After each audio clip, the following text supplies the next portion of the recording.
একের পর এক এসআইআর আবহে নানা উত্তেজনার ছবি সামনে এসছে শুরু থেকে। প্রায় 2 মাস ধরে চলা এনুমারেশন ফর্ম ফিল আপ থেকে শুরু করে এখন চলছে শুনানি পর্ব। একের পর এক নানা জায়গা থেকে রাজ্যের বিভিন্ন প্রান্ত থেকে কোনায় কোনায় হেনস্থার নানা অভিযোগ সামনে আসছে। হচ্ছে একের পর এক মামলা এবং এসআইআর কে হাতিয়ার করে একদিকে যেরকম বিরোধীদের সুরক্রমশ চড়া হচ্ছে, এক্ষেত্রে দাঁড়িয়ে এবার আগামীকাল এই এসআইআর আবহে দিল্লি যেতে পারেন মমতা বন্দ্যোপাধ্যায়। আমাদের নজর যেরকম থাকছে অন্যদিকে।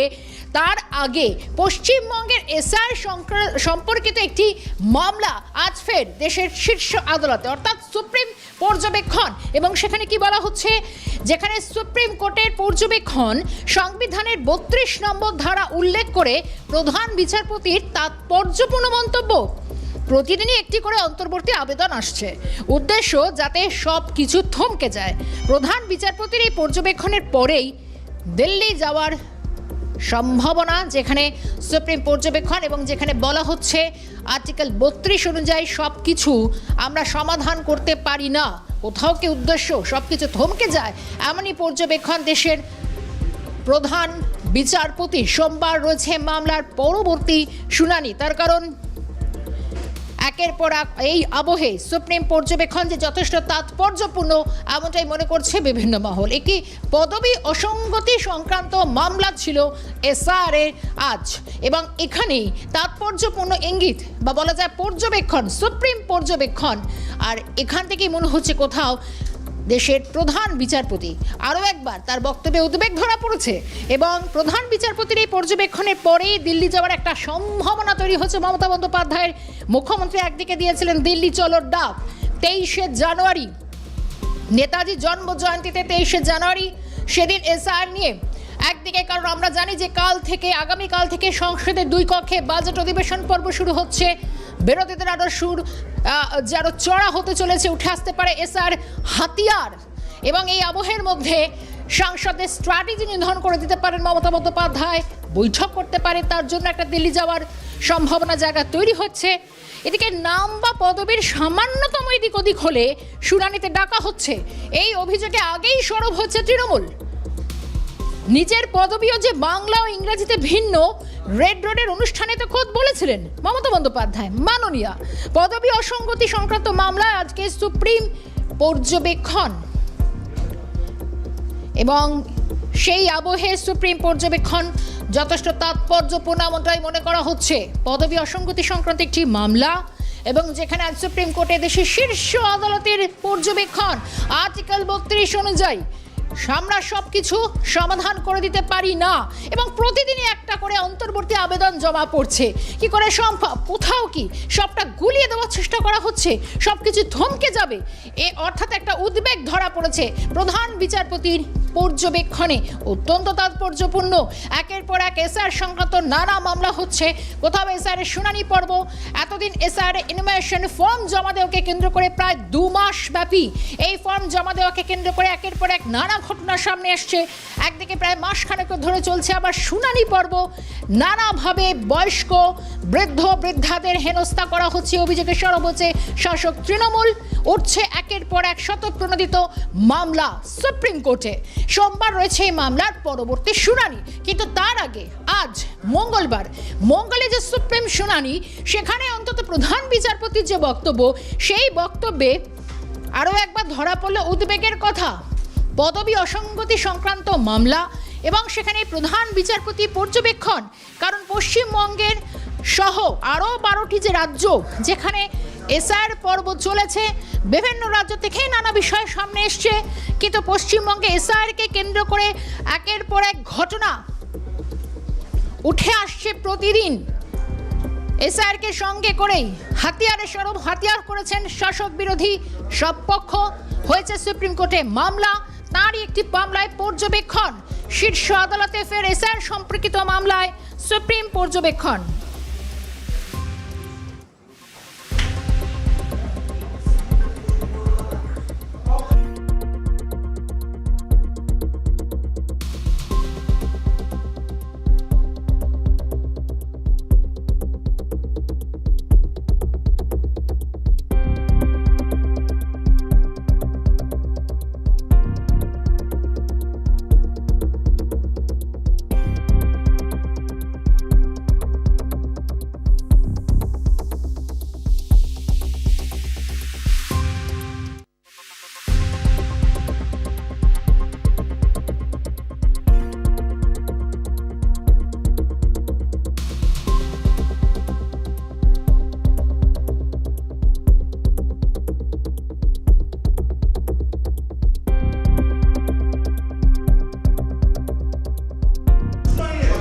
পশ্চিমবঙ্গের এসআইআর সংক্রান্ত এই মামলায় আজকে সুপ্রিম পর্যবেক্ষণ একের পর এক আমরা আইনজীবী মহলে কি প্রতিক্রিয়া পেয়েছি, সুপ্রিম পর্যবেক্ষণ কতটা তাৎপর্যপূর্ণ, আইনজীবী মহল কিভাবে দেখছে শোনাবো। বিষয়ে আর্টিকেল 32 তে সুপ্রিম কোর্ট তো ইন্টারভিন করলে তো আর হবে না, বা ইন্টারভিন করাটা সুপ্রিম কোর্টের পক্ষে সম্ভব না, কারণ সারা ভারতবর্ষব্যাপী সুপ্রিম কোর্টকে সারা ভারতবর্ষের মামলা শুনতে হয়। এখন ঘটনাক্রমে কিছু রাজনৈতিক দল এটার বিরোধিতা করছে, বিশেষ করে যারা আমাদের পশ্চিমবাংলার যে দল সরকার পরিচালনা করছে তৃণমূল কংগ্রেস, তারা এটার বিরোধিতা করছে। এবং বিরোধীরা রাস্তায় নেমে করছে বিরোধিতাটা, তারা বিভিন্ন সময় বিএলও অফিস ঘেরাও করে মারপিট করে যা যেই সরকার করে সেটাই করার চেষ্টা করছে। কিন্তু এটা সলিউশন হতে পারে না। যদি কারোর নাম বা কোনো কিছুতে ভুল থাকে বা লজিক্যাল ডিসক্রিপেন্সি থাকে, ইলেকশন কমিশনের কাছে কিছু ডকুমেন্টস আছে, যে ডকুমেন্টস গুলো দেখালে ইলেকশন কমিশন ঠিকঠাক ইয়ে করে দেবে। আমার মনে হয় সেটা প্রচার করলে বেটার হয়, এটাই করা উচিত বলে মনে হয়। বেসিক্যালি এই রাজ্য সরকার চাইছে না যে এসআইআর প্রক্রিয়াটা হোক, বা কোনোভাবে যে তাদের এই প্রক্রিয়ার মাধ্যমে তাদের যে সমস্যা হচ্ছে, তাদের যে নির্বাচনের সমস্যা হচ্ছে, তার জন্যই তাদের এই ধরনের কাজ থেকে সেটা বোঝা যাচ্ছে আমার মনে হয়। মানে সুপ্রিম কোর্ট যদি বলে সব সমস্যা করা সমাধান করা সম্ভব না, তা মানুষ এবার কোথায় যাবে? পঞ্চায়েতে? মানুষকে সুবিধার মধ্যে ফেলেছি election commission of India. Election commission of India without application is mind.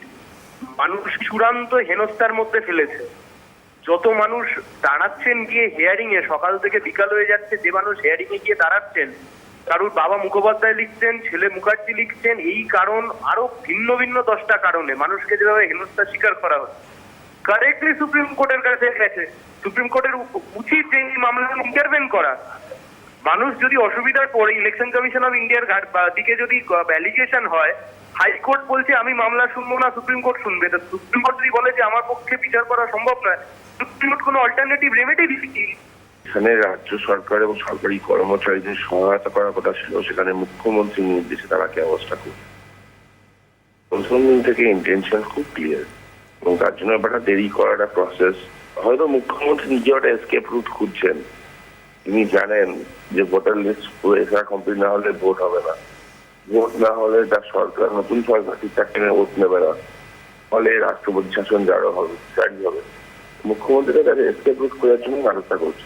Supreme court কি অবজারভেশন দিয়েছে সেটা না জেনে সুপ্রিম কোর্টের অবজারভেশন সম্পর্কে মন্তব্য করাটা ঠিক হবে না।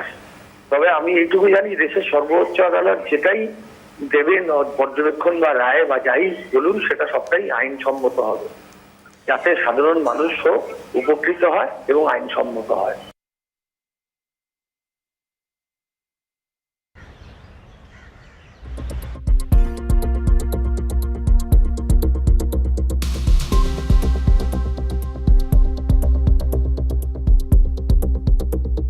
মহলের আমরা একের পর এক প্রতিক্রিয়া পেলাম। এসআইআর নিয়ে আজ অন্তত সুপ্রিম পর্যবেক্ষণে ফের উঠে এসেছে একদিকে কোথাও উদ্বেগের আরো একবার বিষয়। সোমবার পরবর্তী শুনানি রয়েছে, আর একটু আপডেট জানবো এই মুহূর্তে। অভিরূপা হাজরা রয়েছেন আমাদের সঙ্গে টেলিফোন লাইনে। অভিরূপা, আজকে এসআইআর নিয়ে যে মামলা হলো, অন্তত সেক্ষেত্রে শুনানিতে সুপ্রিম কোর্ট কোথাও কি বিরক্ত? কারণ সুপ্রিম কোর্ট বলছে পর্যবেক্ষণে একের পর এক প্রতিদিন অন্তর্বর্তী আবেদন জমা পড়ছে, কোথাও কি সবকিছু গুলিয়ে দেওয়ার চেষ্টা? দেখো, সুপ্রিম কোর্টে একটি এসআইআর নিয়ে শুনানি হয়েছে। সেই শুনানিতে কমিশনের আইনজীবীকে একাধিক বার ক্ষোভ প্রকাশ করেছেন প্রধান বিচারপতি ডিভিশন বেঞ্চ। প্রধান বিচারপতি ডিভিশন বেঞ্চ কমিশনকে জানতে চেয়েছে কমিশনের আইনজীবীর থেকে যে কোথায় সমস্যার সৃষ্টি হচ্ছে, কোথায় অসঙ্গতি লক্ষ্য করা যাচ্ছে। সেখানে বেশিরভাগ ক্ষেত্রে কমিশনের আইনজীবী জানান যে পদবীর ক্ষেত্রে, বাঙালিদের পদবীর ক্ষেত্রে মুখোপাধ্যায়ের জায়গায় মুখার্জি, বন্দ্যোপাধ্যায়ের জায়গায় ব্যানার্জি, এই ধরনের সমস্যার সৃষ্টি হয়েছে একাধিক। এবং সেই কারণেই প্রচুর মানুষকে আবারও শুধু এইটুকু প্রবলেমের জন্য শুনানিতে রাখতে হয়েছে। এরপরই প্রধান বিচারপতি ডিভিশন বেঞ্চ ক্ষোভ প্রকাশ করেন। তারা বলেন যে এইটুকু সমস্যার জন্য শুনানিতে দেখে মানুষকে অ্যারেস্ট করার কোনো মানেই হয় না, এবং সেক্ষেত্রে কি আলাদা করে লিস্ট তৈরি করার, যে লিস্টের মধ্যে সমস্ত তথ্যাদি পাওয়া যাবে যে কি কারণে কি কি সমস্যার মুখোমুখি হচ্ছেন এবং পদবিগত দিক থেকে কোথায় সমস্যা হচ্ছে, সেই লিস্ট জমা পড়লে সুপ্রিম কোর্ট পরবর্তী সিদ্ধান্ত নেবে। কমিশনের এই যে অভিরূপা, আমি তোমাকে একটু সঙ্গে থাকার কথা বলছি, কারণ কমিশনকে আজকে যথেষ্ট ভৎসিত হতে হয়েছে সুপ্রিম পর্যবেক্ষণে। কারণ এই মুহূর্তে আপনাদের দেবো যে আরো একটি আপডেট, কারণ কমিশনকে জেদি ঘোড়া বলে কটাক্ষ সুপ্রিম পর্যবেক্ষণে। প্রধান বিচারপতি জেদি ঘোড়া বলে কটাক্ষ, এবং যেরকমটা বলা হচ্ছে ভোটার তালিকা সংশোধনের প্রক্রিয়ায় কমিশনকে নিরপেক্ষ থাকতে হবে।